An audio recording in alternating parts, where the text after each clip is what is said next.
All right, we are live, everybody.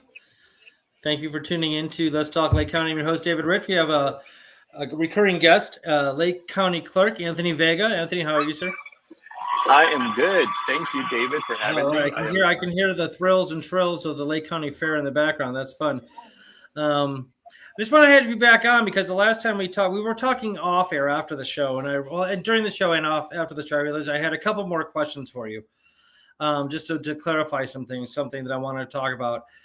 First one is third parties.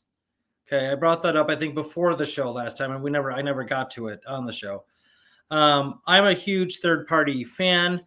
I think last poll I saw is that 60% of the electorate in America want more than two options. The Libertarian Party is the third largest political party. The Green Party is the fourth largest political party. And then way down on the list, you have like the Constitution Party. And I think there's like the Family Party or some Workers' Party, something like that. There's probably a Communist Party in there somewhere. What I do know, being a member of I had the Illinois Green Party show for over 3 years. I was a member of the Green Party. I'm not a member of anything now. I got tired of the internal drama. I'm just flying solo.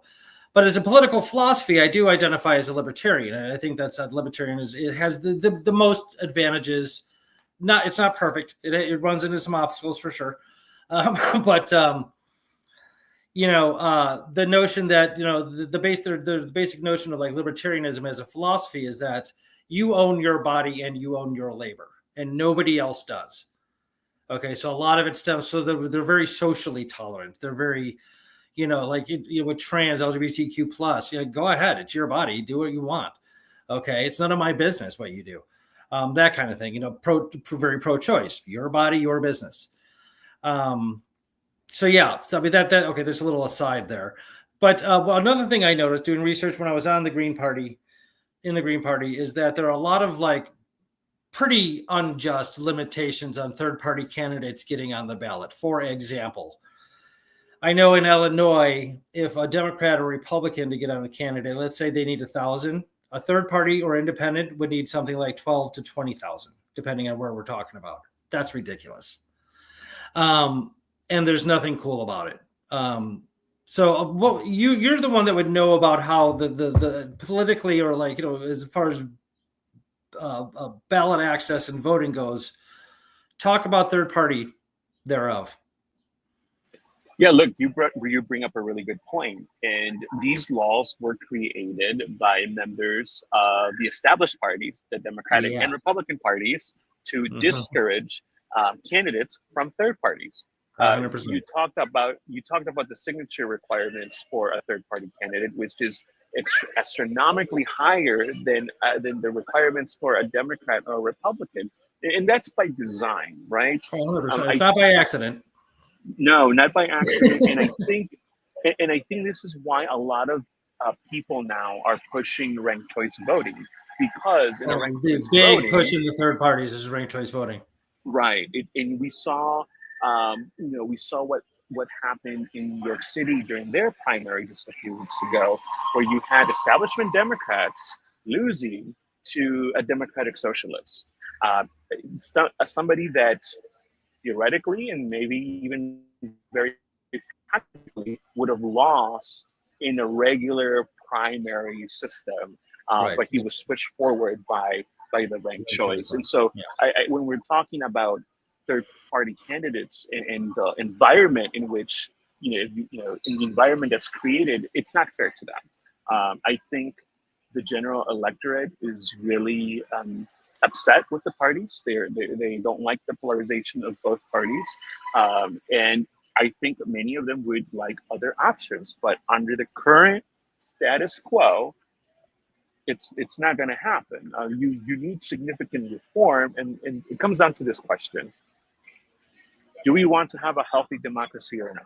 And I think that's exactly what it is. Right.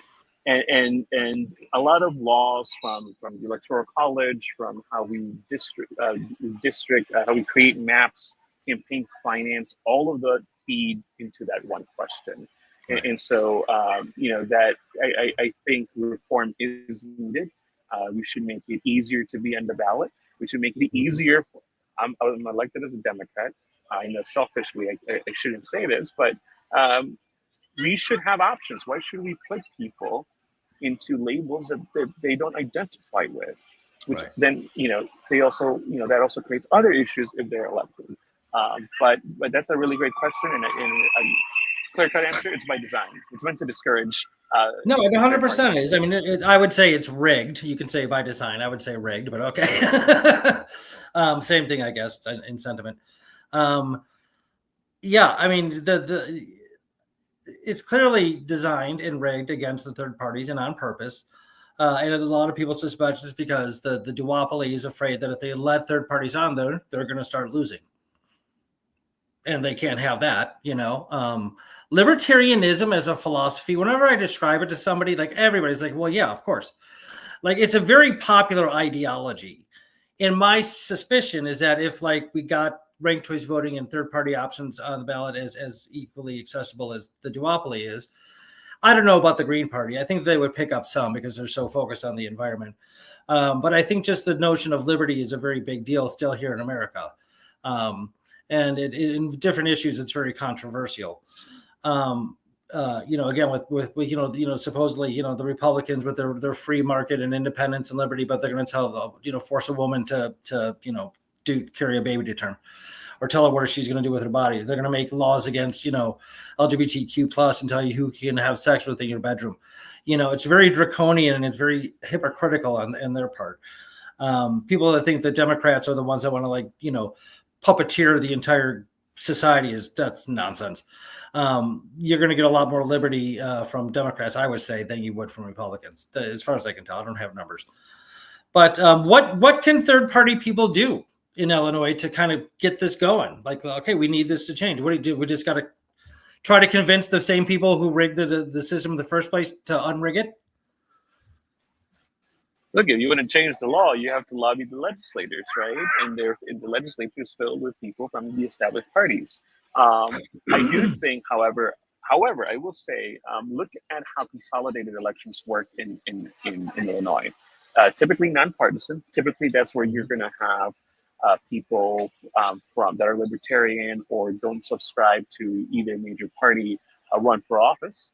I think there's been progress in Illinois in terms of introducing the concept of ranked choice voting, and how that would work in Illinois under the current system.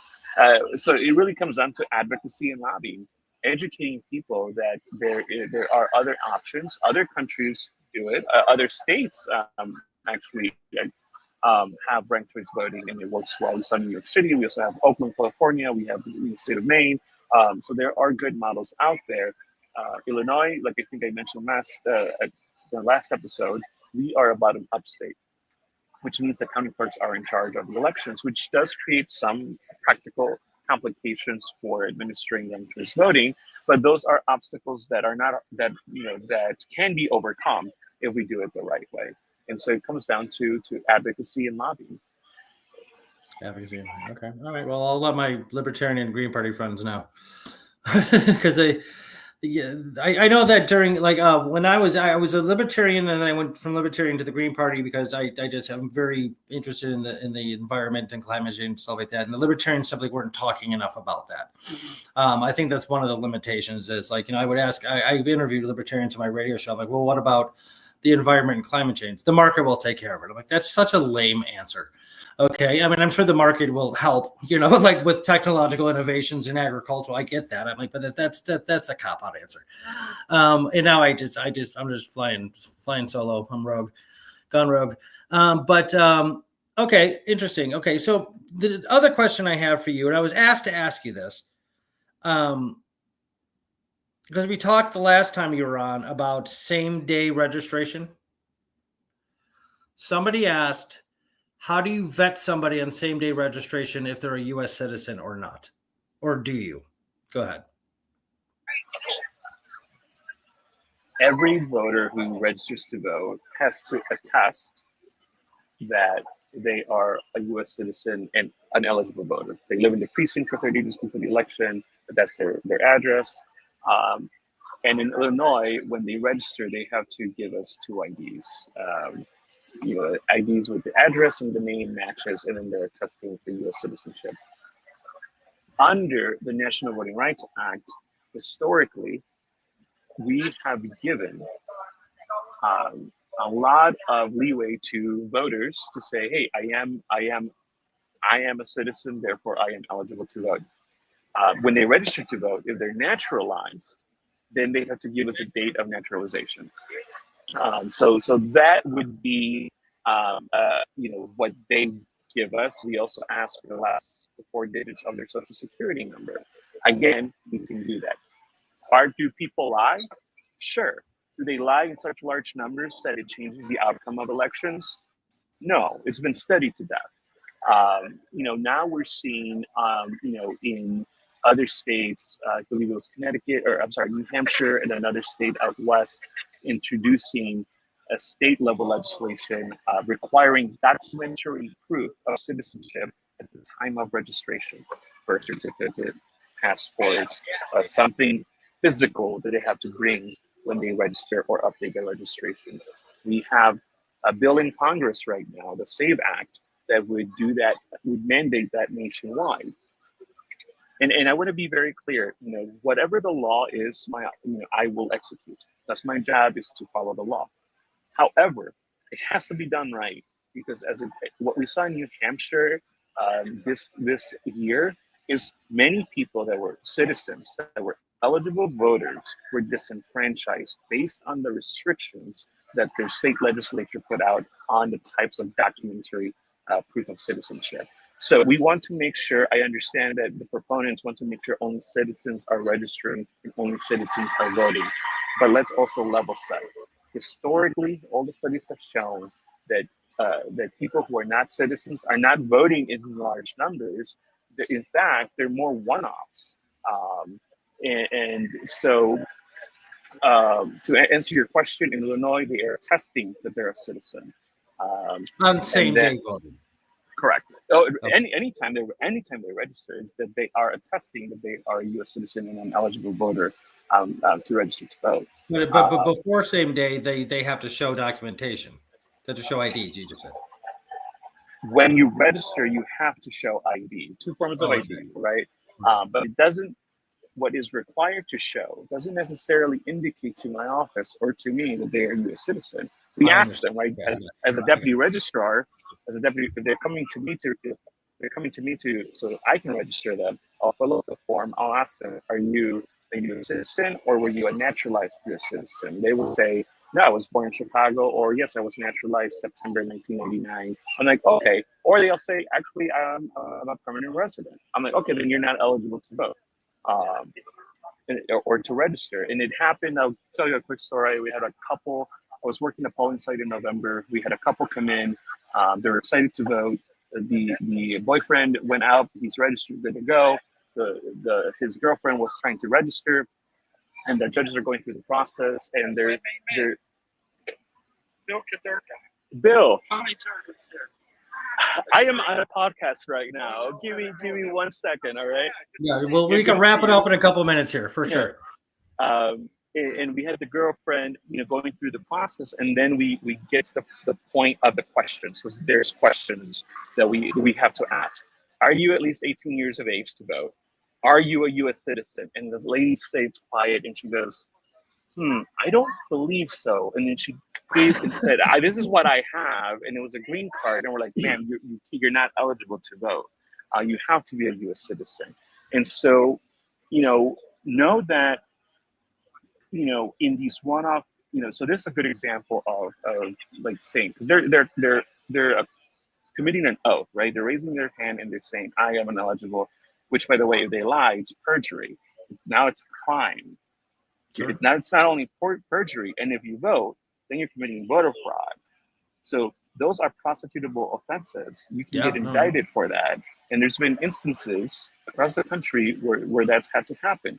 But my point being, we're not seeing, these vast number of ineligible voters registering to vote, successfully voting, to the point, they're happening in very small and isolated numbers. So if you subtracted that number of voters, the people who voted who were ineligible to vote, that would not have changed the outcome of the election. No, absolutely not. The Heritage Foundation, which is a big foundation, No, I know who they are. right-wing think tank, a more conservative think tank, has studied it to death, and their conclusion was it's very happening in very, very, very small numbers. What I'm more concerned with, and I want to be very honest here, I'm more concerned with eligible voters trying to vote twice in different jurisdictions. To me, I'm more concerned with that over non-citizens voting. Yeah, no, that's a very interesting point. Okay, so I know you got a dude there waiting for you, but that you just said that, and I want to ask you something else about that because when I walked in, I think it was the last time I read or I voted, and I think I just forgotten from the time before that. They just sort of like I signed something and they just kind of compared signatures, and I was like, "That's it? That's all you're going to do is compare signatures?" I'm like, you know how easy it is to forge a signature? I could be David Rich's enemy in here to steal his vote, or whatever else. I mean, it just seemed like not a very solid way of verifying who I was. What about this real ID thing? Are you into that? The real ID requirement does make us feel. Look, first of all, in Illinois, you don't have to show ID to vote. Right. So every time you go vote, you don't have to show ID. We go based on the signature under the current law. But if you have a real ID, what that tells us is that you had to go through more. You have to show more proof of identity. So you're either a U.S. citizen. It doesn't mean that you're a U.S. citizen. That gold star on that upper right-hand corner of the real ID does not necessarily indicate U.S. citizenship. It indicates that your identity was verified. My mom she's a permanent resident. She's a green card holder. She's been a green card holder for many years. Finally going through the citizenship process, just because she procrastinated, but she has a real ID. So real ID doesn't indicate necessarily U.S. citizenship. But I do like the real ID because it goes through more added checks when you're applying for that piece of ID. What you mentioned about signatures, you'd be surprised, folks. We get a lot of questions about the signature verification because theoretically people think, well, I just literally sign a squiggly line. How can anybody could replicate a squiggly line? But know that for us in Lake County, we keep a history of your signature. So we do look, on the back end, in my office, especially people who maybe registered 20 years ago, their signatures changed. And so we get it from both sides, not just the person like you, David, who's going in and you're like, are you really verifying my identity? on the other side, we are also updating signatures, or people are getting tripped up because the signature that we have on file from 20 years ago is no longer the same because, you get older. I have arthritis, and I might sign my name differently than I did 30 years ago. Okay, interesting. But the voter has to verbally give us their name, give us their address, and then signature verification. And even when you sign, you're actually attesting that you are David Rich, and that this is your address, and that you're an eligible voter. So if you are not David Rich and you're David Rich's enemy pretending to David Rich, you're also committing a crime, which is prosecutable. So that is kind of what we're doing.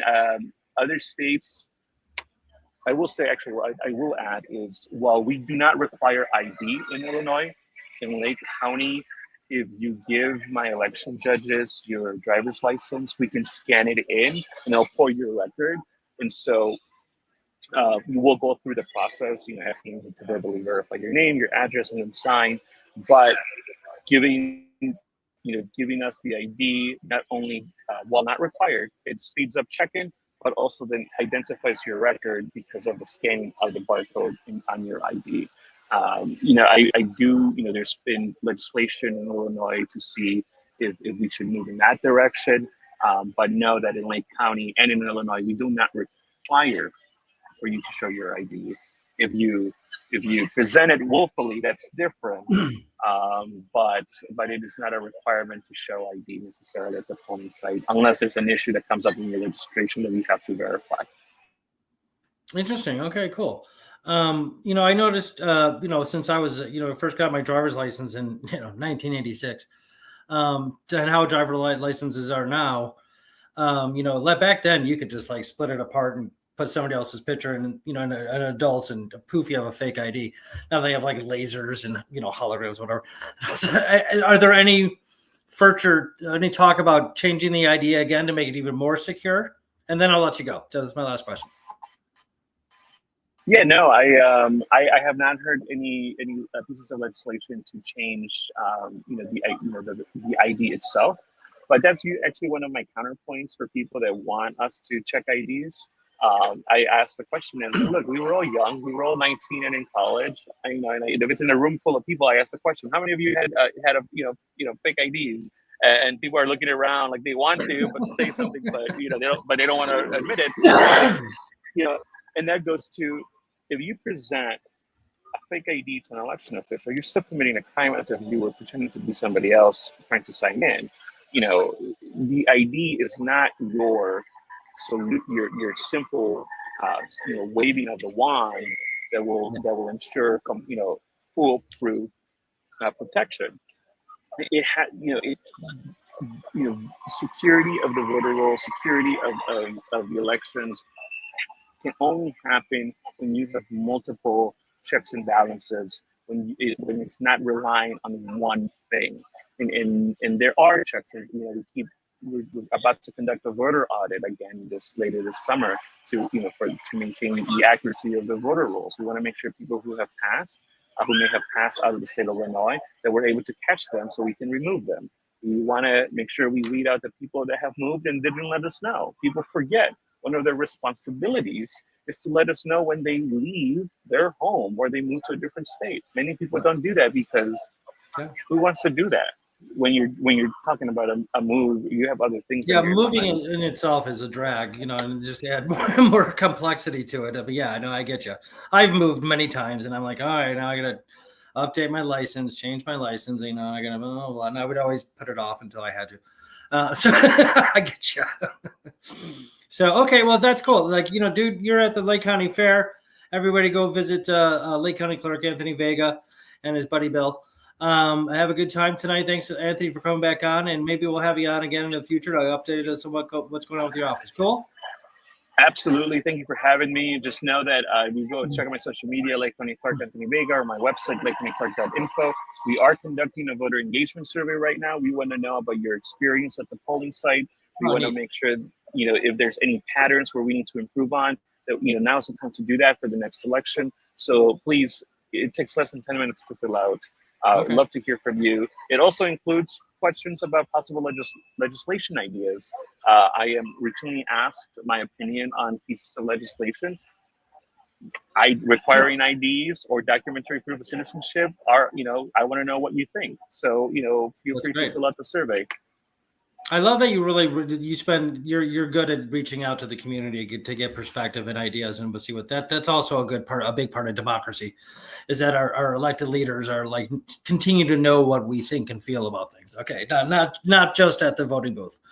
It doesn't end there. So, all right, sir. Thank you so much, Anthony Vega, Lake County Clerk. You take care. You have a good time at the fair tonight, and I will talk to you soon. Everybody, thanks for tuning in. Have a good summer. You too. Till next time, keep talking. Bye-bye. Oops.